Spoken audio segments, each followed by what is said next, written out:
सभी को जय मसीह की प्रेस द लॉर्ड। आइए हम लोग वचन में जाएंगे और देखेंगे निर्गमन का पुस्तक अध्याय 1 का हम लोग देखेंगे आज 18 से आगे देखते जाएंगे। तो देखिए यहाँ पर लिखा गया है, तब मिस्र के राजा ने उनको बुलवा कर पूछा, तुम जो लड़के को जीवित छोड़ देते हो तो क्या ऐसा क्यों करते हो? भाइयों ने फिरौन को उत्तर दिया, इब्री स्त्रियाँ मिस्री स्त्रियों के समान नहीं है। वो ऐसा फुर्तीली है कि धाइयों के पहुंचने से पहले ही उसको बच्चा उत्पन्न हो जाता है। इसलिए परमेश्वर ने धाइयों के साथ भलाई की और वे लोग बढ़कर बहुत सामर्थी हो गए। तो देखिए भाई और बहनों, हम इनसे पहले जो देखे थे कि किस प्रकार इसराइल लोगों को मिस्रियों ने दुख दे रहे हैं और कठोरता के साथ उनके साथ व्यवहार कर रहे हैं। और राजा का ये मतलब ऑर्डर है कि उन लोगों को अगर कोई मतलब लड़का हो जाएगा तो उसको मार देना है, और अगर लड़की हो जाएगी तो उसको रखना है। तो एक जो धाइयों है उन लोग क्या कर रहे हैं कि उसको मारने के लिए बोल रहे हैं। तो वो धाइयों ने परमेश्वर की भय मानती थी और वो कभी भी मतलब लड़के को भी जीवित छोड़ देती थी।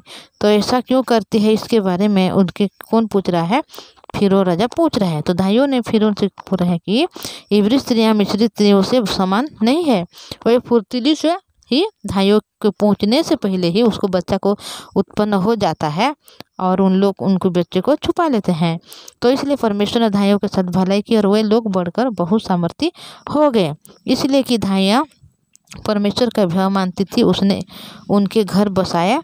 तब फिरौन ने अपनी सारी प्रजा के लोगों को आज्ञा दी, इब्रियों के जितने बेटे उत्पन्न हो उन सबों को तुम नील नदी में डाल देना और सब बेटियां को जीवित रखने देना।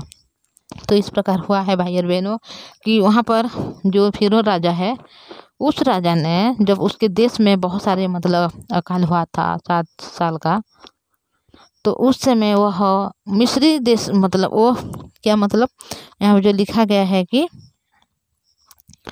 ये इब्री मतलब जो ये लोग हैं, जो इस्राएली लोग हैं, जो उन लोग आके वो जो राजा हुआ था यूसुफ, वह आके उसके देश को मतलब बचा सका उसके बुद्धि के द्वारा, उनके ज्ञान के अनुसार जो उसके साथ परमेश्वर था। और परमेश्वर ने उनके हृदय को इस प्रकार बनाया था, उस बुद्धि ज्ञान से बनाया था। हर एक सपनों के उत्तर को बताने समझाने की उसको शक्ति को दी थी परमेश्वर ने। तो उस मनुष्य के द्वारा वो क्या हुआ कि अपने देश के हर एक लोग को बचा सका, बल्कि उस देश में जितना भी मिस्री लोगों का जो भी धन था, संपत्ति था, गाय था, बैल था, पशु जो जीव जंतु थे, हर एक को अपना बनाया, बल्कि उनके जो भूमि भी थे हर एक को उसके अपने पास में रखा, वो अपना बना लिया। पर अभी देखो भाई और बहनों, जब इस्राएल लोग वहाँ पर गए और वहाँ पर जब वह बढ़ने लगे, बहुत सारे ज़्यादा लोग हो गए और उन लोग ज़्यादा सामर्थ्य हो गए, तो उसी समय जो पहला जो नया राजा वहाँ पर जो राजगद्दी में बैठा, तो उसके बात को मानकर अभी फिरौन क्या कर रहा है, इस्राएल लोगों को कठोरता के साथ व्यवहार कर रहा है, उनको दुख दे रहा है, तकलीफ दे रहा है। उन लोग जो भी काम करते हैं हर एक कामों में उनको मतलब कठोरता कर रही है। और ये भी मतलब आज्ञा दे रहे हैं कि उनके मतलब उनकी जो सारे जो लोग हैं और जो वंश है बहुत सारे बढ़ जा रहे हैं। इसी वजह से वो क्या कर रहे हैं कि जितना भी मतलब जो स्त्री अगर गर्भवती है और अगर उसको बच्चा हुआ और उस बच्चे में अगर कोई लड़का हुआ तो उस लड़के को हमेशा के लिए मार देने के लिए अभी एक धाइयों को रखा था। पर उस धाइयों ने परमेश्वर से भय मानता था और वह कभी भी उसको नहीं मारा, कोई भी लड़के को नहीं मारा, इसे उसने छोड़ दिया।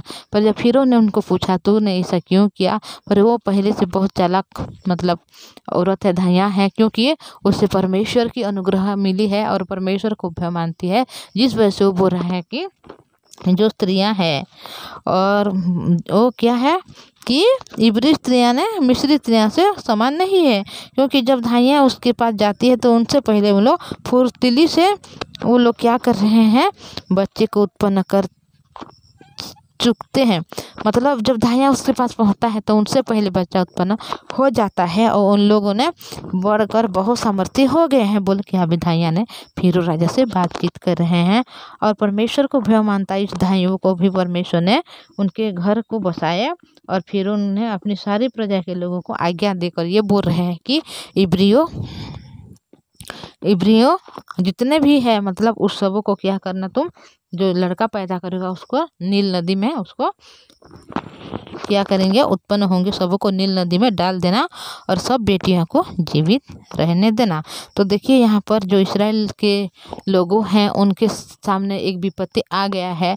जिस जगह में इस्राएलों के जब उसके जो इस्राएल का जो बेटा जो यूसुफ है वो आके मिस्र देश में इतना बड़ा भयंकर अकाल से उनको बचाया, बल्कि इतना और बड़ा सामर्थ्य बना दिया फिरौन राजा को, फिर भी फिरौन राजा उस बात को भूल जा रहा है और ये डर रहा है क्योंकि उन लोग बहुत सारे मतलब उसके वंश बहुत बढ़ गई है, जिस वजह से वो इतना डर रहा है कि उन लोगों को उस जगह से मतलब एक दास की समान एक गुलाम के समान रखना चाहता है और उनको हर एक कामों में कठोरता के साथ उनको व्यवहार कर रहे हैं। तो हम लोग जब देखते हैं भाई और बहनों, जिस लोग ने मतलब जिस व्यक्ति ने आके इस्राएल देश से हो या इब्रिया से हो, वो आके क्या किया, मिस्र देश में रहकर मिस्र देश की हर एक असुविधा को दूर किया, हर एक समस्या से वह मतलब काम किया कि हर एक मिस्र देश के जितने भी लोग थे वो जीवन को पाए, क्योंकि उस अकाल के समय इतना ज़्यादा भयंकर था कि हर एक लोग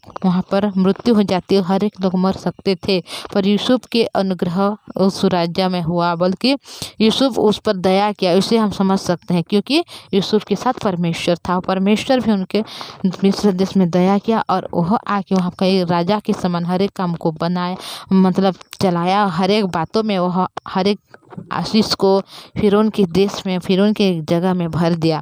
फिर भी फिरौन उस बात को भूल जा रहा है। उस इस्राएलों के एक व्यक्ति है जो उनके राज्य को बचा लिया और हर एक लोग अभी जीवित है, उस बात को भूल जाकर बल्कि वह इस्राएल लोग को दुख दे रहा है, ताड़ना दे रहा है, उनके बहुत काम करा रहा है, बल्कि वो भी कठोरता के साथ। और कोई भी बातचीत करता है तो कठोरता के साथ कर रहा है, क्योंकि अभी उन लोग ज़्यादा वंश बढ़ गए हैं तो उनको डर लग रहा है, क्योंकि अगर उन लोग में से अगर कोई राजा बन जाएगा तो मेरे देश में सब लोगों को गुलाम करेंगे या हम लोग उनके गुलाम हो जाएंगे। इस प्रकार उनके भय में होगा भाई और बहनों, क्योंकि एक राजा है, वो एक राजा कभी भी नहीं चाहता कि वो किसी का गुलाम बने। अगर एक राजा सामर्थ्य है तो वो नहीं चाहता कोई आकर मेरे जगह में, मेरे देश में कोई मुझसे बड़ा सामर्थ्य बने। इसी वजह से वह डर के मारे अभी इसराइल लोगों को अभी उनके साथ कठोरता के साथ व्यवहार कर रहा है।